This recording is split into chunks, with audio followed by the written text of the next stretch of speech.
Atos capítulo 9, a partir do verso 1. Diz assim o texto da Sagrada Escritura: Enquanto isso, Saulo respirava ameaças de morte contra os discípulos do Senhor. Dirigindo-se ao sumo sacerdote, pediu-lhes cartas para as sinagogas de Damasco, de maneira que, caso encontrasse ali homens ou mulheres que pertencessem ao caminho, pudesse levá-los preso para Jerusalém. Em sua viagem, quando se aproximava de Damasco, de repente, brilhou ao seu redor uma luz vinda do céu. Ele caiu por terra e ouviu uma voz que dizia: Saulo, Saulo, por que você me persegue? E Saulo perguntou: Quem és tu, Senhor? E ele respondeu: Eu sou Jesus a quem você persegue. Levante-se, entre na cidade, alguém lhe dirá o que deve fazer. Os homens que viajavam com Saulo pararam emudecidos, ouviam a voz, mas não viam ninguém. E Saulo levantou-se do chão e, abrindo os olhos, não conseguia ver nada. E os homens o levaram pela mão até Damasco. Por 3 dias ele esteve cego, não comeu e nem bebeu. E em Damasco havia um discípulo chamado Ananias. O Senhor o chamou numa visão, dizendo: Ananias. Eis-me aqui, Senhor, respondeu ele. E o Senhor lhe disse: vá à casa de Judas, na rua chamada direita, e pergunte por um homem de Tarso chamado Saulo. Ele está orando. E numa visão viu um homem chamado Ananias chegar e impor-lhe as mãos para que voltasse a ver. Respondeu Ananias: Senhor, eu tenho ouvido muita coisa a respeito desse homem e de todo o mal que ele tem feito aos teus santos em Jerusalém. Ele chegou aqui com autorização dos chefes dos sacerdotes para prender todos os que invocam o teu nome. Mas o Senhor disse a Ananias: vá, este homem é instrumento escolhido para levar o meu nome perante os gentios, os seus reis e perante o povo de Israel. Eu mostrarei a ele o quanto deve sofrer pelo meu nome. Então Ananias foi, entrou na casa, pôs as mãos sobre Saulo e disse: irmão Saulo, o Senhor Jesus, que lhe apareceu no caminho por onde você via, enviou-me para que você volte a ver e seja cheio do Espírito Santo. Imediatamente, algo como escamas caíram dos olhos de Saulo e ele passou a ver novamente. E levantando-se, foi batizado. E depois de comer, recuperou as forças. E Saulo passou vários dias com os discípulos em Damasco. Amém? Glória a Deus. Eu gostaria de, nessa reflexão, ministrar uma breve mensagem sobre a temática Somos a Igreja. Somos a Igreja. Você já parou para pensar nessa questão, que você faz parte da igreja? Que você é pertencente ao corpo de Cristo? Começo desse ano, alguém me mandou um link no direct do Instagram. Pastor Lediel, você viu o que aconteceu com fulano de tal? O camarada falava mal de igreja para lá e para cá, um blogueiro no YouTube famoso e tal, ninguém prestava, todo mundo estava errado, e não é que o cara vivia há mais de sei lá quantos anos em adultério? Eu falei: olha, eu não vi, não acompanhava, não assisti esses vídeos, mas eu já posso imaginar, alguém que se coloca como juiz, julgador, atira pedra, xinga, ofende, ninguém está certo, aponta o dedo, é alguém que na sua mentalidade e na sua vivência, ele esqueceu que igreja não é para ser criticada, porque igreja somos nós. Antes de eu encher os meus lábios para falar alguma coisa, apontar os dedos, dizer que isso está errado, que está certo, eu preciso ter a consciência e a maturidade que eu estou também falando de mim, porque eu sou igreja junto com você, nós somos a igreja.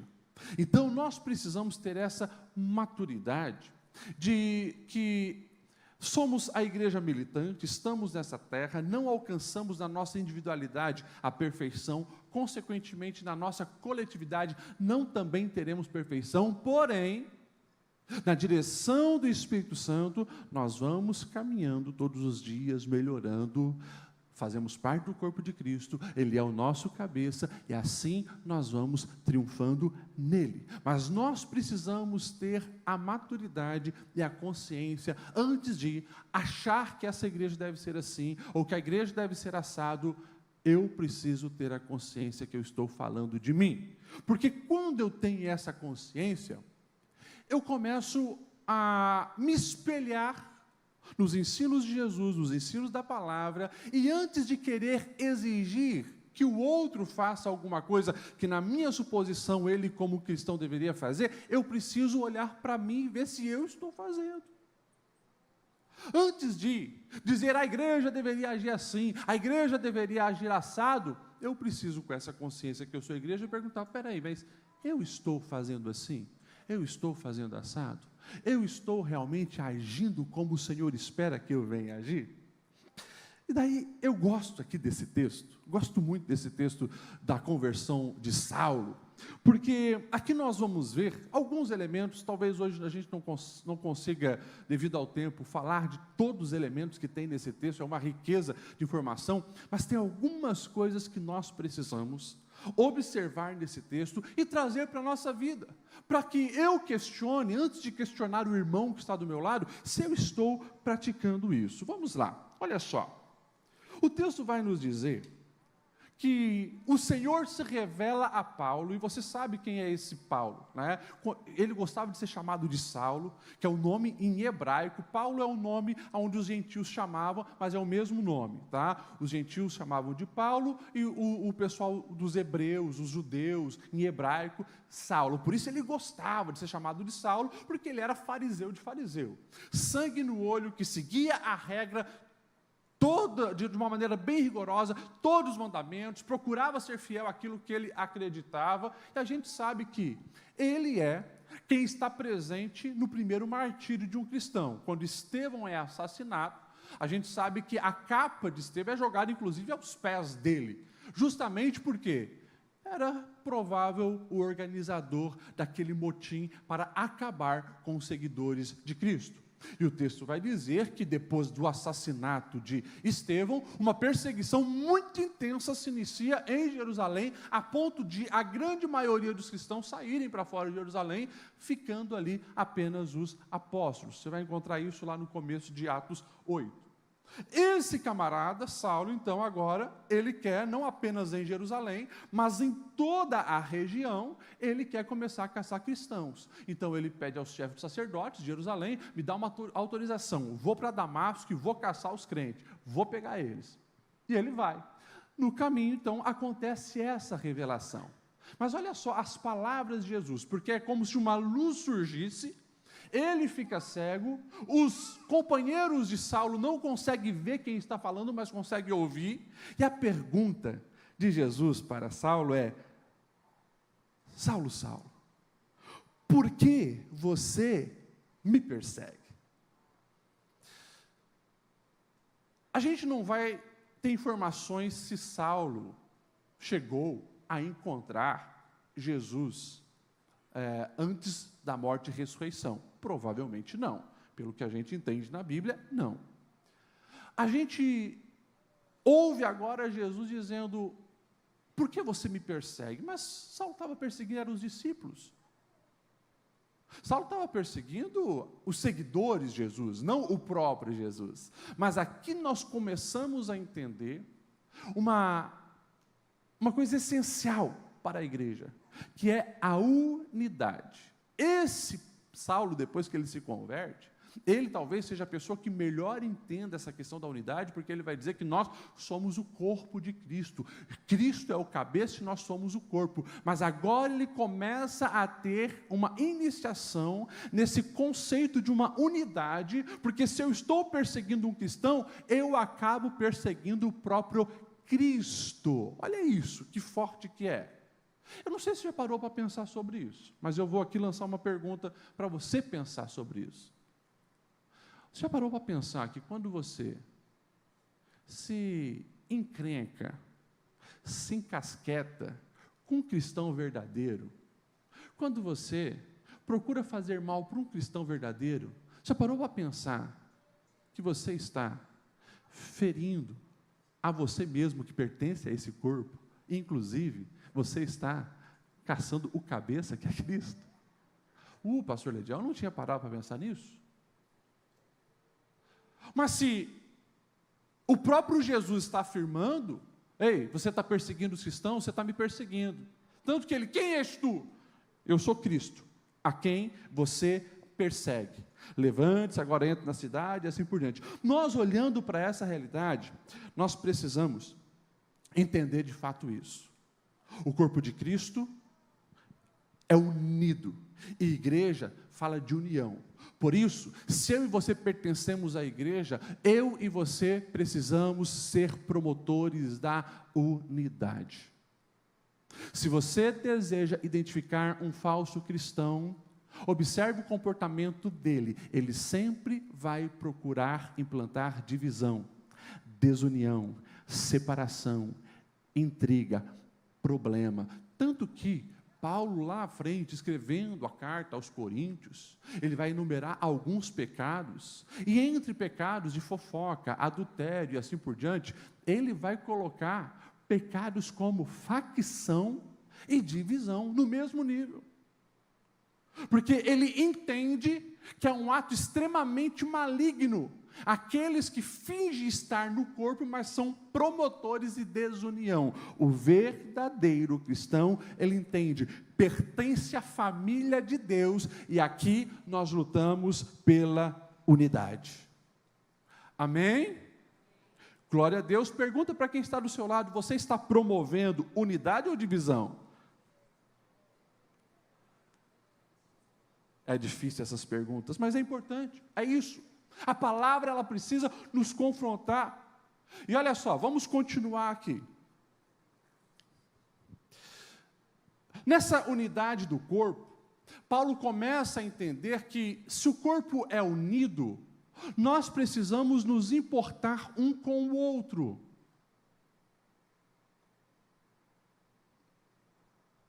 Alguém aqui já acordou de madrugada? Você não queria acender as luzes, né, do quarto, para não acordar outra pessoa? Você que é casado, né, a esposa está ali dormindo, o marido está ali dormindo, e você vai bem devagarzinho no escuro para ir no banheiro. Mas você encontra uma quina de um móvel, e o dedinho, sabe, bate a ponta daquela virada para cima, assim. A dor é intensa. Já parou para observar, em câmera lenta, o que acontece naquele momento? O dedinho lá do pé machucou. Todo o corpo vai se mobilizar para socorrer. O dedinho virou, as mãos já correm lá, a boca enche de ar para soprar e tentar aliviar, e assim por diante. É dessa maneira que acontece. Porque quando qualquer parte do nosso corpo é ferido, o corpo se mobiliza para ajudar. Aqui nesse texto, nós vamos ver, interessante, Paulo ele vai agora ter essa experiência com o Senhor, e ele já vai ter 2 cuidadores, já nesse capítulo, que vão estender as mãos para ele. Primeiro é Ananias, depois a gente vai ler um pouquinho mais sobre esse homem, mas ele está lá em Damasco, ele é, inclusive, uma das possíveis vítimas, ou seria uma das possíveis vítimas de Paulo. O Senhor se revela para ele, dizendo, vai lá, porque ele é um escolhido, socorra esse homem, e depois nós vamos ver a figura de Barnabé. Esses 2 homens são os 2 primeiros mentores do apóstolo Paulo, que se torna essa potência em prol do reino de Deus. Mas Paulo agora ele está entendendo, por mais que eu era todo errado, queria caçar e matar esse pessoal, eu entendi, a partir do momento que eu fui encontrado por esse Cristo, eu pertenço a um corpo, e eles se importam comigo. Deixa eu perguntar para você, refletir, quando você percebe que um dos teus irmãos está padecendo, está sofrendo, o casamento não vai bem, as finanças estão mal, está com uma crise emocional, problema na alma, se sente depressivo, foi hospitalizado, não sei qual outro problema pode ter surgido. Você tem se importado? Você tem estendido a mão? Agora, deixa eu falar algo para você aqui, entender. Escute isso. Infelizmente, nos nossos dias, uma cultura mundana de egoísmo tem tentado dominar a igreja, a ponto de as pessoas viverem uma vida tão distante um do outro, que infelizmente, às vezes elas nem sabem do problema que o outro está passando do lado dela. O distanciamento está tão grande, a comunidade caminha para o isolamento tão absurdo. Meus irmãos, nós precisamos, escute isso, eu e você, nós como igreja precisamos lutar contra o isolamento. Nós como igreja não fomos chamados para ficar isolados, separados, afastados um do outro. Não estou dizendo que eu agora, vou botar todo mundo dentro da minha casa, eu preciso ter uma amizade íntima com todo mundo, não estou dizendo isso, mas Deus nos fez parte desse corpo para que sim, nós viéssemos aqui desenvolver relacionamentos sólidos, maduros, crescer, ajudar um ao outro, e assim nos tornarmos fortes, um através da vida do outro. Então nós precisamos entender isso. Não somos autossuficientes, nunca foi projeto do Senhor que eu sozinho seja igreja. E Paulo depois, quando ele vai fazer então as analogias que nós somos os corpos de Cristo, ele é muito enfático. Não existe uma pessoa que se resuma a um dedo. O dedo faz parte de um corpo, mas é toda essa coletividade que traz o resultado final. Então, nós precisamos lutar pela unidade da igreja e contra a desunião. Se você é um crente verdadeiro, o Espírito Santo estará chamando você e convocando você a ser um promotor de unidade. E ouça o que esse pastor está te dizendo: toda vez que você perceber que alguém está infiltrado, jogando fofoca, calúnia, difamação, tentando afastar as pessoas, gerando briga, gerando intriga, eis aí um falso cristão tentando gerar desunião. Não permita que isso venha acontecer. Se imponha e lute pela unidade do corpo de Cristo. Amém? Glória a Deus. Uma outra característica que Paulo vai perceber, já nesses primeiros momentos da sua conversão, é que igreja é um ambiente de perdão. Olha só, verso 17, eu gosto da atitude desse camarada chamado Ananias. Pensa num cara benção, né? Diferente daquele outro Ananias e Safira, tá? Esse aqui é um outro personagem, com o mesmo nome, Ananias. Verso 17 diz: então Ananias foi e entrou na casa, pôs as mãos sobre Saulo e disse, olha só o que ele disse: irmão Saulo, o Senhor Jesus, que lhe apareceu no caminho por onde você vinha, enviou-me para que você volte a ver e seja cheio do Espírito Santo. Eu louvo a Deus, porque o Ananias, ele não é bobo. Quando o Senhor se revela para Ananias, numa visão, diz: Ananias, eu quero que você vá lá na rua chamada direita, na casa de Judas, coloque a mão sobre um camarada chamado Saulo de Tarso, para que ele volte a ver. Esse nome eu sei. Esse Saulo da cidade de Tarso, todos nós aqui sabemos, Senhor, esse camarada mata crente, mata a gente. Esse camarada, inclusive, veio aqui para nos caçar. Pois é, eu sei, ele mesmo. Mas, Ananias, é o seguinte, eu já me revelei para esse camarada, inclusive, eu tenho um plano com a vida desse homem. Ele é muito importante para mim. E mesmo com aquele receio, Ananias vence o medo, obedece ao Senhor, e ele chega. A palavra que eu quero sacar é essa aqui. Ele chega lá dizendo assim: o Saulo perseguidor, o seu assassino de crente, não. Ele chega lá dizendo assim: irmão Saulo. Sabe por quê? Ananias, ele entendeu. Se o Senhor perdoou esse assassino de crente, quem sou eu para não perdoar? O cara é meu irmão. Você já chamou alguém que queria te matar de irmão? Difícil, né? Pois é. Aquele ex-assassino estava convertido. O Espírito Santo se derramaria sobre ele. Seria cheio. O Senhor já o havia perdoado. O céu já havia declarado: é escolhido para uma grande obra, para um grande projeto. Ou seja, se Deus perdoou, quem somos nós para não perdoar? Então, assim, nós precisamos ter essa consciência. Nós somos a igreja. Eu e você somos a igreja. Então, se nós somos a igreja, nós precisamos entender que o nosso papel não é sair apontando o dedo, jogando os pecados das pessoas na cara delas, porque eu não sei o que Deus já trabalhou na alma dessa pessoa. Pode ter realmente um passado absurdo, pode ter um passado escandaloso, pode ter feito muita arruaça na vida. Se Deus perdoou, quem sou eu para não perdoar? É por isso que aqui a gente olha no olho um do outro e a gente diz: a paz do Senhor, meu irmão, a paz do Senhor, minha irmã. Nós chamamos de irmão, nós chamamos de irmã, e isso nos iguala, estamos no mesmo nível. Por quê? Porque o Senhor já nos perdoou. Ou seja, se eu e você somos a igreja, nós precisamos ser promotores também do perdão. Lá atrás você vai ter aquela história do Pedro achando que estava arrebentando a boca do balão ao afirmar que poderia perdoar 3 vezes, e daí o Senhor chega dizendo 70 vezes 7. Perdoe sempre. E é por isso que eu e você também, ao entender a graça que nos alcançou, ao entendermos que os nossos pecados foram perdoados, quem somos nós? Já parou para pensar nisso? Quem somos nós para não liberar perdão para alguém, sendo que o Senhor já nos perdoou?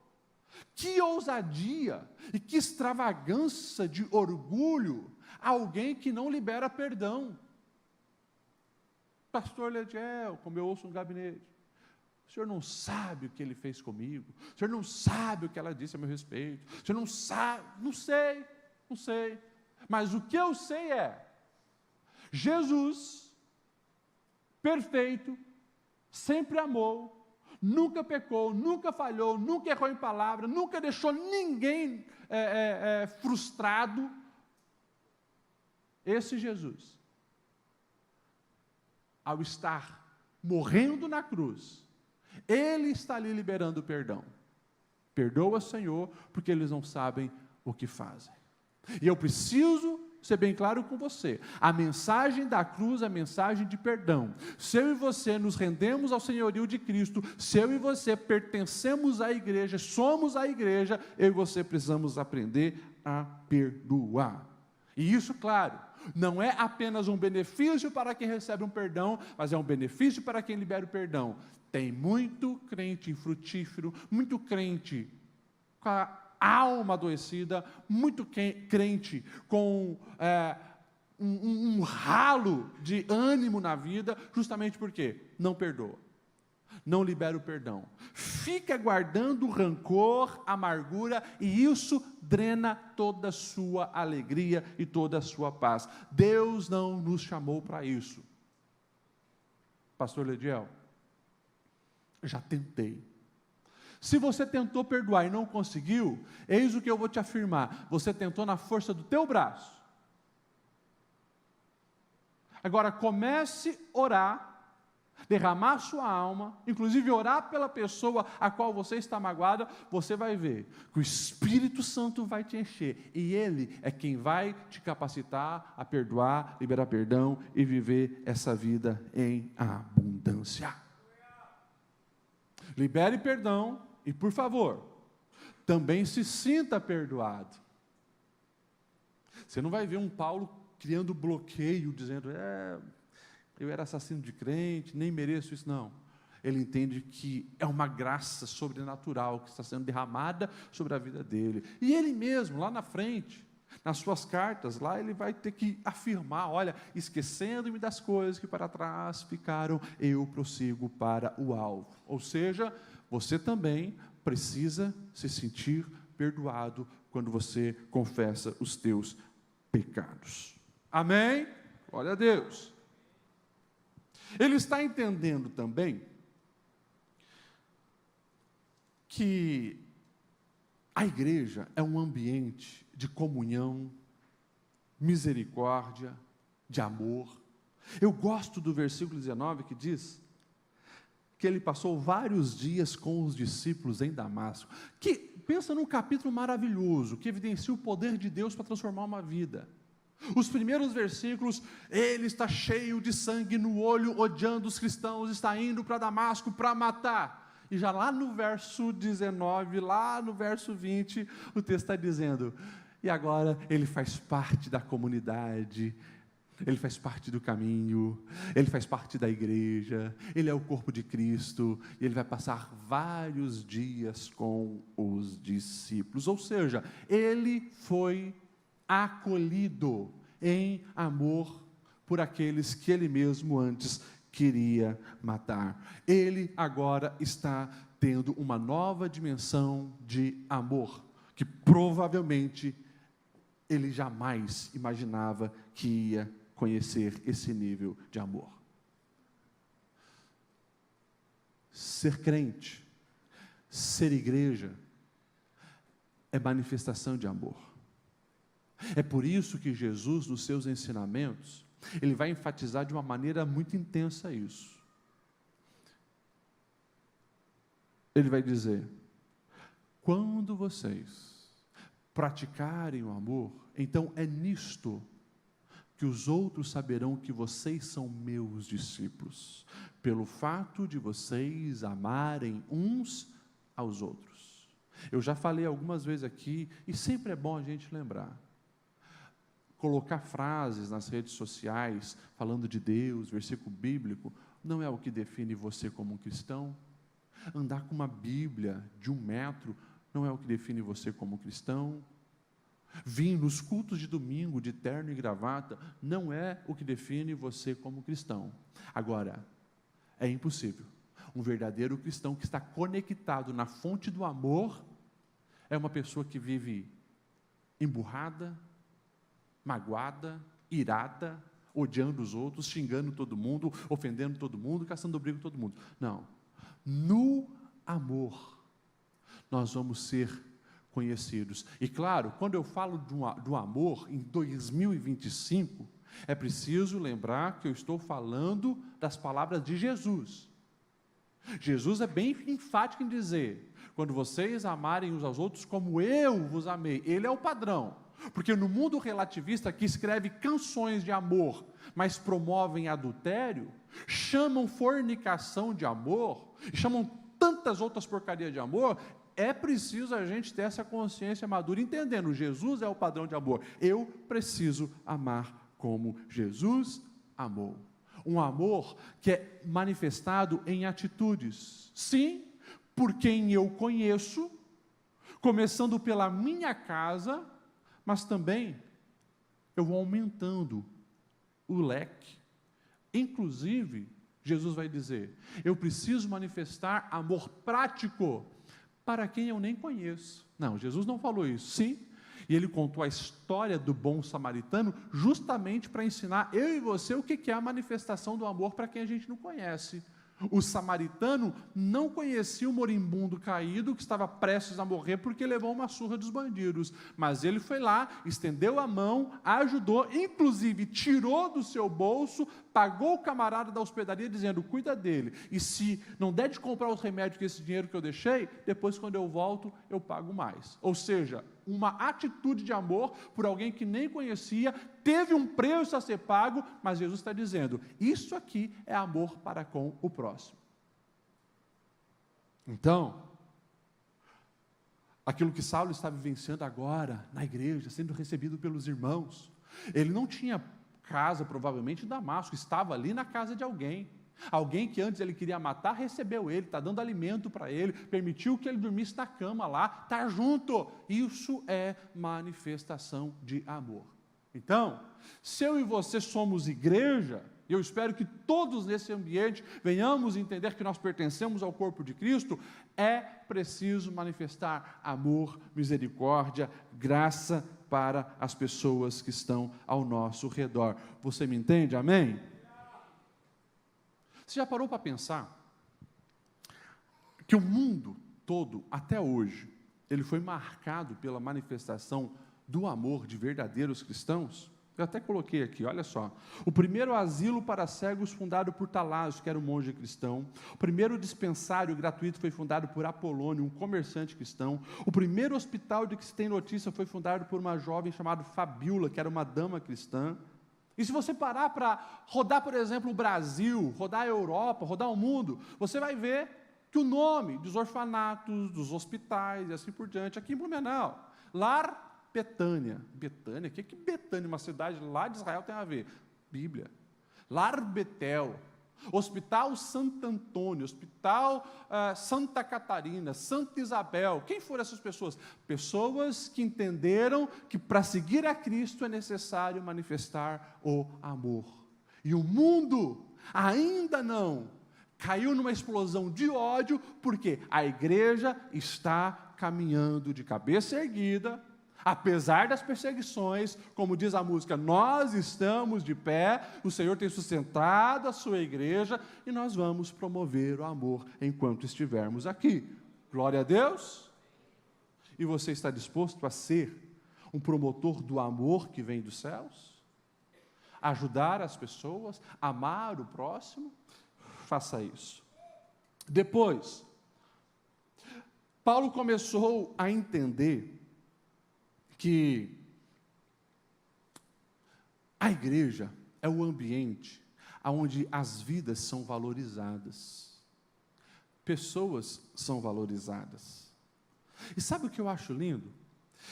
É lindo algumas coisas aqui. Por exemplo, hoje quando nós falamos de Paulo, imagina, no Brasil, a maior cidade do Brasil, São Paulo, uma homenagem ao camarada que nós estamos aqui falando da conversão dele. Nesse momento, era apenas um perseguidor. Era o Saulo de Tarso, matador de crente. Mas daí, olha só, para ser o primeiro mentor desse grande homem que vai ser o Paulo, Deus pega um Ananias. Vai dando uma olhada nos textos anteriores. Quem que era Ananias de Damasco? Qual a importância dele? Quantos livros da Bíblia levam o nome desse cara? Quantas profecias esse camarada declarou? Você não sabe. O que você sabe é que era um discípulo verdadeiro de Cristo. Ele ouviu a voz do Senhor, decidiu obedecer e hoje nós estamos falando dele. Aos olhos humanos, um Zé ninguém. Mas para Deus, para Deus, um instrumento muito útil na sua obra. Camarada não estava na lista dos 12 apóstolos, não estava na lista lá dos diáconos, não estava em nenhuma lista, mas ele está no coração de Deus, é um servo fiel, cheio do Espírito Santo, e o Senhor sabe que pode contar com ele. Entenda isso. Na igreja, há lugar para todos. Na igreja, todos devem ser valorizados. E, se eu e você somos a igreja, jamais o meu olhar e o seu olhar deve ser de desprezo por alguém. Esse camarada fala desse jeito, essa pessoa aparenta desse jeito, não vai dar nada, nunca fale isso de um verdadeiro cristão. Porque para Deus, cada um de nós tem uma importância, cada um de nós tem um chamado, cada um de nós tem um valor, cada um de nós tem a sua importância muito significativa em prol do reino de Deus. Glória ao Senhor por isso. Por favor, não seja o tipo de gente preconceituosa, que acha que por ter batido o olho em alguém, você já o conceituou sem nem conviver e nem conhecer. Cuidado com isso. Cuidado, inclusive, quando você for fazer algum trabalho social ou algum trabalho de evangelização. Nunca chega com um olhar altivo e com sentimento de soberba. Pelo contrário, às vezes, nessas pessoas aí que estão pelas ruas. Ali tem um Paulo, um instrumento poderoso nas mãos de Deus, que eu e você, nos nossos olhares limitados, ainda não conseguimos dimensionar o potencial que será nas mãos do Senhor. Portanto, aprenda a valorizar todas as pessoas. Deixa eu ler o que Paulo, lá na frente, ele vai escrever aos Colossenses 3, do 11 ao 14. Nessa nova vida já não há diferença entre grego e judeu, circunciso e incircunciso, bárbaro ou cita, escravo ou livre, mas Cristo é tudo e está em todos. Portanto, como povo escolhido de Deus, santo e amado, revistam-se de profunda compaixão, bondade, humildade, mansidão e paciência. E daí parece que Paulo, ele tinha algum curso de psicologia, né? Ou conhecia muito bem o ser humano, porque ele vai, na próxima frase, dizer assim, suportem-se uns aos outros, e perdoe as queixas que tiverem um contra os outros, perdoe como o Senhor lhes perdoou, e acima de tudo, revistam-se do amor, que é o elo perfeito. Isso é a igreja, o corpo de Cristo, e ninguém chegou à plena perfeição. Então, se a gente não é perfeito, a gente vai falhar um com o outro de vez em quando. O que às vezes eu não consigo entender, ou às vezes eu entendo, justamente por ver como as pessoas hoje têm caminhado, né, longe das realidades da palavra, mas eles não entenderam que a igreja é esse corpo e essa família. Paulo, ele vai enfatizar, peraí, se o meu dedo aqui está machucado, eu não vou cortar e jogar ele fora como se não tivesse mais importância, eu vou tratar. Na minha família, de vez em quando, a gente tem também os perrengues lá, entre os irmãos, de vez em quando eu e a Júlia, a gente não se entende alguma coisa. O que a gente vai fazer? A gente vai procurar resolver o problema. Ou alguém aqui, no primeiro, segundo, terceiro problema que teve na família, diz, tchau, estou indo embora, divórcio, não. O que gera o divórcio é por não resolver os problemas a longo prazo. Mas, lamentavelmente, às vezes tem gente que na igreja, o primeiro esbarrãozinho que dá com outro irmão, já estou indo embora, não quero mais ficar aqui. E você nem entendeu que aquele outro irmão, que também, assim como você tem umas durezas no coração, um está sendo ferramenta de lapidação na vida do outro.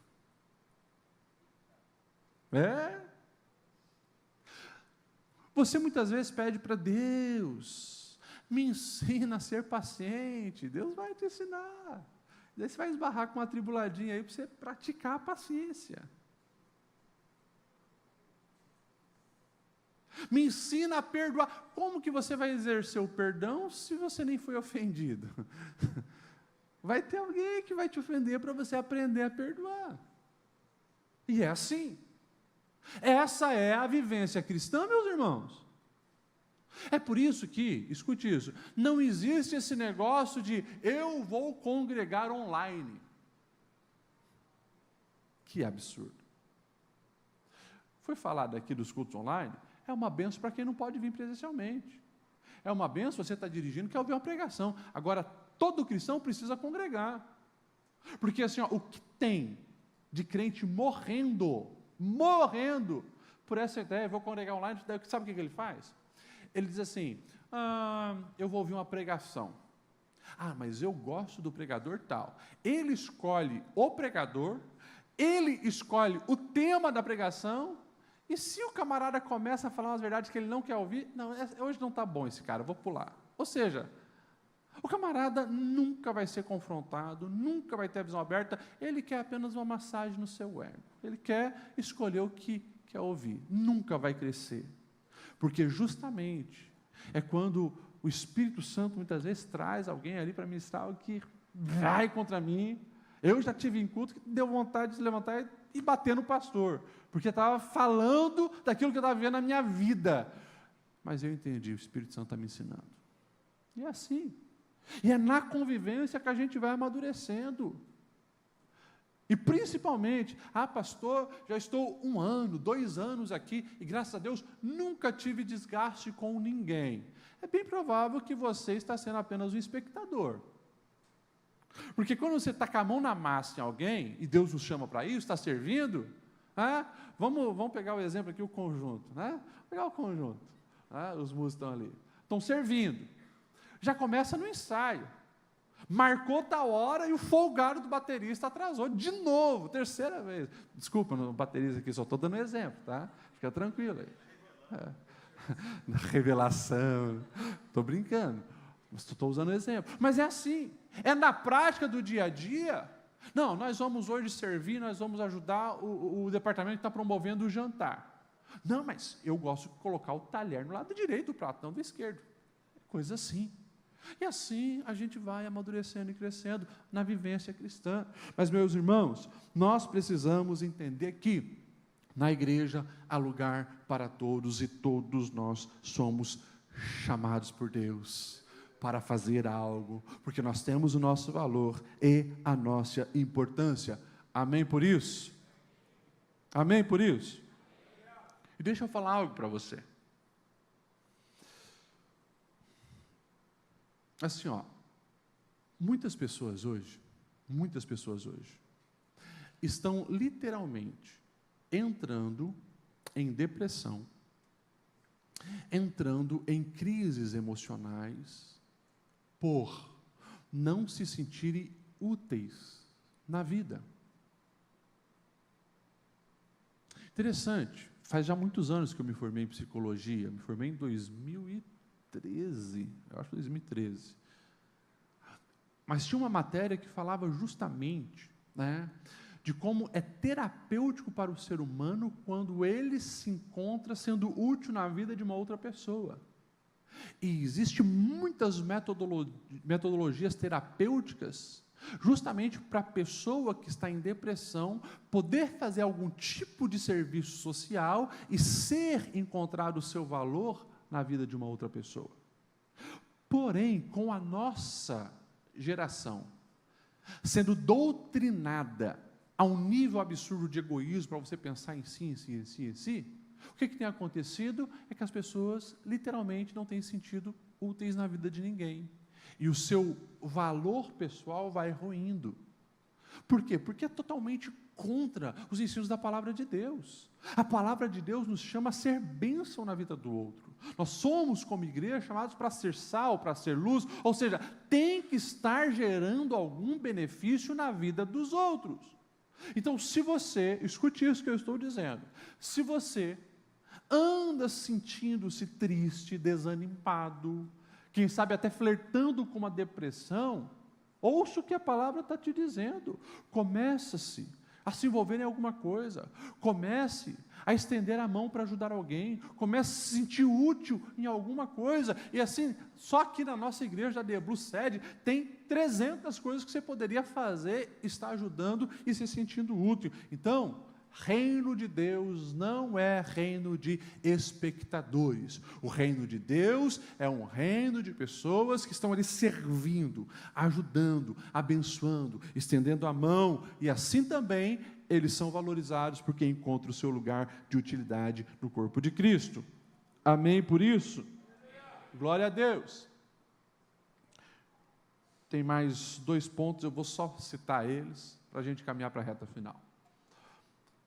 Paulo está aqui entendendo também que quando se fala de igreja, fala desse ambiente de alívio de fardos, fala desse ambiente onde o foco é desfrutar da graça de Deus e viver uma vida livre de amarras, livre de cadeias.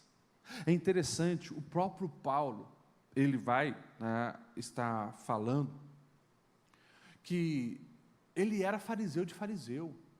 O camarada fazia de tudo para seguir as regras. Depois leia a carta que ele vai escrever aos irmãos da Galácia, os Gálatas, que você vai ter uma dimensão, o que ele está falando ali. E ele fazia uma comparação entre você querer se engessar em seguir regras e o que é desfrutar da graça de Deus. que faz você viver uma vida leve. Porém, escute isso, desde o início, essas ideias distorcidas de querer colocar regras para ser seguida, como que se isso fosse o Evangelho, estava lá tentando desvirtuar a essência do Evangelho. O que acontece é o seguinte: a graça de Cristo em nós nos faz viver uma vida de alto nível, tão digna, que nós rejeitamos o pecado, e não o oposto, como Paulo e os outros queriam fazer. A gente precisa ficar seguindo regra para ver se nós vamos então conseguir desfrutar alguma coisa de Deus. Não é isso. E daí ele mesmo vai dizer lá em Filipenses 3, você conhece, a partir do verso 4, ele vai dizer assim: olha, se alguém pensa que tem razão para confiar na carne, eu fui circuncidado ao 8º dia de vida, eu pertenço ao povo de Israel, à tribo de Benjamim, verdadeiro hebreu, quanto à lei fariseu, quanto ao zelo perseguidor da igreja, quanto à justiça que há na lei, eu era irrepreensível, mas o que para mim era lucro, eu passei a considerar como perda por causa de Cristo.